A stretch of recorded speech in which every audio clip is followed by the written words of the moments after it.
शुरू करता हूँ अल्लाह के नाम से जो बड़ा मेहरबान और नहायत रहम करने वाला है। अस्सलामु अलैकुम दोस्तों, आप देख रहे हैं हकीकत सरेआम और मैं हूँ आपका होस्ट इब्ने पाशा। इसराइली वज़ीर आज़म नेतन्याहू और मोसाद के चीफ ने न्यूम सिटी में शहज़ादा मोहम्मद बिन सुलेमान से एक खुफिया मुलाकात की, जिसमें अमरीकी सेक्रेटरी माइक पोम्पियो भी शामिल थे। इस मीटिंग में क्या क्या बातें हुई और क्या कुछ तय हुआ ये अभी मंजर आम पर नहीं आया, मगर दुनिया के तमाम बड़े अखबारात ने इसकी तस्दीक कर दी है। मज़ीद ऐसी वीडियोस के लिए हमारे चैनल को सब्सक्राइब करें और बेल आइकॉन का बटन दबाना मत भूलिएगा, ताकि आपको इसी तरह नई वीडियोस मिलती रहें। कि न्यूम सिटी जो शहज़ादा मोहम्मद बिन सुलेमान ने तमीर करवाई थी, उसमें एक खुफिया मुलाकात हुई है और ये तारीख़ में पहली दफ़ा हुआ है कि इसराइल की हायर अथॉरिटीज़ ने मुसलमानों की पाक सरज़मीन पर पाँव रखने की जुर्रत की हो। इससे आप समझ सकते हैं कि सऊदीया जो है वो किस हद तक आगे चला गया है इन सब कामों में कि वो इसराइल को तस्लीम कर ले। और अब एक मुलाकात भी हो गई है जिसमें अमेरिका के सेक्रेटरी भी शामिल थे। माइक पोम्पियो जो हैं इस वक्त सऊदीया के दौरे पर हैं और वो भी इस मीटिंग में शामिल थे। सऊदी वली अहद मोहम्मद बिन सुलेमान अपनी नातजर्बाकारी और अपनी कुंद जहनी की वजह से मुसलमानों को एक बहुत बड़े ख़तरे से दो चार करने जा रहे हैं।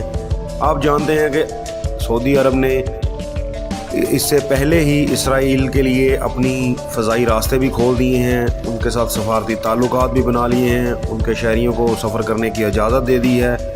यानी कि वो सारे काम जो तस्लीम करने के बाद करने वाले थे वो सऊदी अरब पहले ही कर चुका है। अब सिर्फ उसको तस्लीम करना बाकी है, जो वो बहुत जल्द करने वाला है। और इस सारी सिचुएशन में पाकिस्तान के लिए एक मास्टर प्लान तैयार किया गया है, क्योंकि इसराइल का जो ग्रेटर इसराइल का प्लान है उसमें सबसे बड़ी रुकावट अरब रियासतें, पाकिस्तान और ईरान था। आप जानते हैं कि अरब रियासतें तो आस्ता आस्ता घुटने टेकती जा रही हैं, सऊदी अरब रह गया था।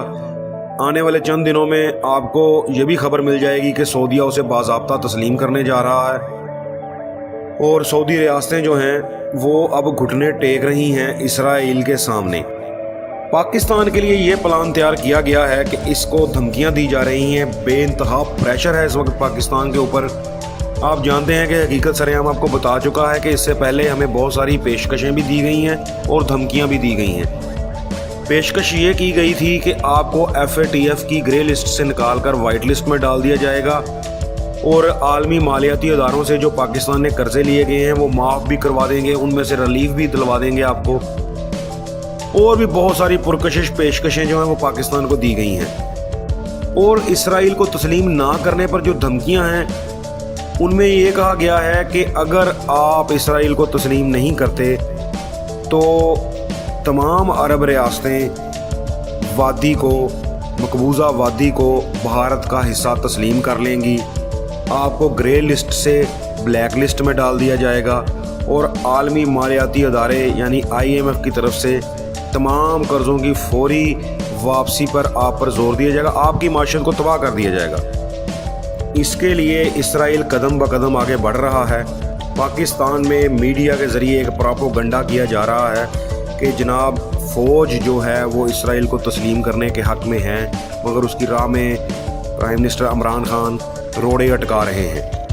प्राइम मिनिस्टर इमरान खान ने अपने एक हालिया इंटरव्यू में ये बात वाज़ेह कर दी थी जब उनसे एंकर ने सवाल पूछा इसराइल को तस्लीम करने या ना करने से मुतल्लक। उन्होंने आप सल्लल्लाहु अलैहि वसल्लम की ज़िंदगी के एक वाक़े का हवाला देते हुए कहा, जिसमें कफ़ारे मक्का ने आपको बहुत पुरकशिश लालच दी कि अगर आप हक़ और सच का रास्ता छोड़ते हैं तो आपको ये सारी चीज़ें मुहैया की जाएंगी। आप सल्लल्लाहु अलैहि वसल्लम ने कहा था कि अगर मेरे एक हाथ पर सूरज और एक हाथ पर चांद भी रख दिया जाए तो मैं हक़ और सच का रास्ता नहीं छोड़ूंगा। ये मिसाल देते हुए इमरान खान ने कहा था कि सारी दुनिया भी अगर तस्लीम कर ले इसराइल को तो पाकिस्तान तस्लीम नहीं करेगा, मैं तस्लीम नहीं करूँगा।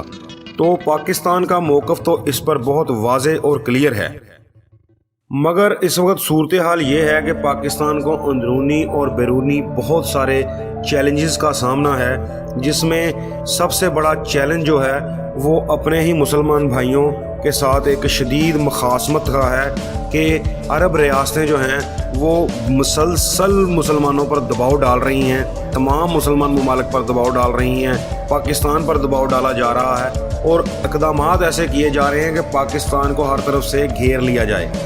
حالیہ مثالیں آپ کے سامنے ہیں، یو اے ای نے ورک پرمٹ بند کر دیے، ویزے بند کر دیے، سعودیہ اپنے جو ڈالر پاکستان کے ریزرو بینکس میں رکھائے ہوئے تھے وہ واپس مانگ رہا ہے، اور سختی کی جا رہی ہے پاکستان کے لیے ان کی راہ روکنے کے لیے کہ ان کو اتنی حد تک مجبور کر دیا جائے کہ یہ اسرائیل کو تسلیم کر لیں۔ اور یہ جو ملاقات ہوئی ہے نیوم سٹی میں نیتن یاہو موساد کے چیف مائک پومپیو اور شہزادہ محمد بن سلمان میں، یہ بھی اسی سلسلے کی ایک کڑی ہے کہ کس طرح مسلمان ممالک کو گھیر کے اسرائیل کو تسلیم کرنے پر مجبور کیا جا سکتا ہے۔ تو میں یہ سمجھتا ہوں کہ یہ ایک بہت بڑی غداری ہے جو ایم بی ایس نے کی ہے مسلمانوں کے ساتھ اور فلسطین کے ساتھ، اور فلسطینی بھائیوں کے خون کے اوپر یہ سارے معاہدے کر رہے ہیں محمد بن سلمان۔ اور شاہی سلطنت میں اس وقت سعودی شاہی خاندان میں بھی ایک بغاوت کا بہت بڑا خدشہ ہے، کیونکہ کنگ سلیمان جو ہیں محمد بن سلمان کے والد، وہ یہ نہیں چاہتے اسرائیل کو تسلیم کیا جائے۔ اسی سلسلے میں انہوں نے قطر سے اور ترکی سے بھی رابطہ کیا کہ ہمیں اپنے آپس کے جھگڑے اور جنگیں ختم کرنی ہوں گی، مگر محمد بن سلیمان ایک عجیب و غریب ڈگر پر چل رہے ہیں جس کا نقصان تمام عالم اسلام کو ہوگا، تمام امت مسلمہ کو ہوگا۔